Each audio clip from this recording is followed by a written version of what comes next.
نحن الآن في بلدة خان العسل غرب مدينة حلب. تم اكتشاف مقبرة جماعية كبيرة في هذه المنطقة حاليا.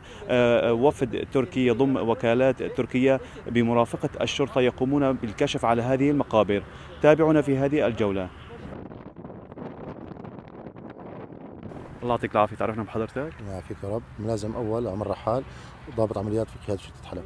حياك الله، لو تحكي لنا اليوم عن المقابر اللي تم اكتشافها بخان العسل. بعد تحرير سوريا من النظام البائد حضر إلينا مسؤول مركز دفن الموتى في حلب ومتعهد الدفن حفار قبور، الذي عرفنا عن نفسي بأنه حفار قبور، وتم إبلاغنا بأنه يوجد 5 مقابر جماعية في مدينة حلب. إحدى المقابر في منطقة خان العسل متواجدين نحن فيها حاليا، وتضم هذه المقبرة ما يقارب 20,000 جثة.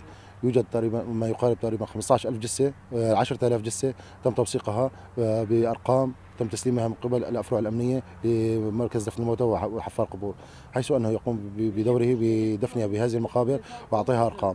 أما بقية الجثث فتم تصفيتها ميدانيا ودفنها مقابر جماعية. نلاحظ أنه هلا حاليا نحن بالمقبرة هي أنه كلها مقابر جماعية وأرقام فقط لا غير. ايش الخطوات المتبعة من قبلكم بعد اكتشاف هذه المقابر؟ طبعا بعد اكتشاف هذه المقابر تم وضع الحراسة عليها، وبانتظار اللجان الدولية لحضور المكان للتعامل مع كيفية سحب الجثث والتعرف على ذويها، وبإحضار مادة الDNA للفحص وتسليم الجثث لأهلها بعد التأكد من الهوية.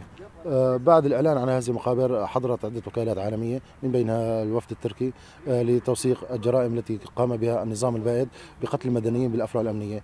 فحاليا نحن هلا حاليا تم توثيق المقابر لحين حضور اللجان الدولية. ارقام ورموز وانتم هذا عمليه الدفن اللي صايره. أنا محمد صبحي أبو محمد، بقوم بعمل الدفن من 2007، متعاقد مع مجلس مدينة حلب مع دفن الموتى. بال2012 صارت الأفرع الأمنية اللي يموت عندها بالمعتقلات تجيبه لمشفى العسكري تسلمه، ومشفى العسكري يجيبه لعنا برموز، والأفرع الأمنية تسلمه للمشفى العسكري برموز، ونحن نقوم بدفنهم ونسجل الرموز المكتوبة عليهم عن طريق دائرة دفن الموتى. بالنسبة للأعداد اللي وثقتها؟ بالنسبة للأعداد اللي أنا وثقتها وبعرفها، مقبرة خان العسل حوالي 8,000، مقبرة حلب الجديدة حوالي 7,000، مقبرة نقيرين حوالي 1,500 جثة. هاي الأعداد اللي أنا وثقتها وسجلتها. آخر جثة دفنتها؟ من حوالي 3 شهور.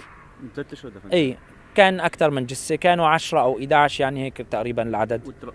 وحطيت الرموز اللي أجوا معهم من المشفى العسكري، كانوا جايين عن طريق الأفرع الأمنية.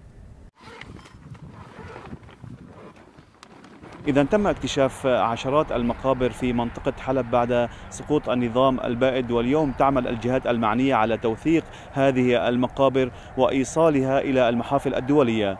لثورة الخبر كنت معكم أحمد المعراوي من غرب مدينة حلب.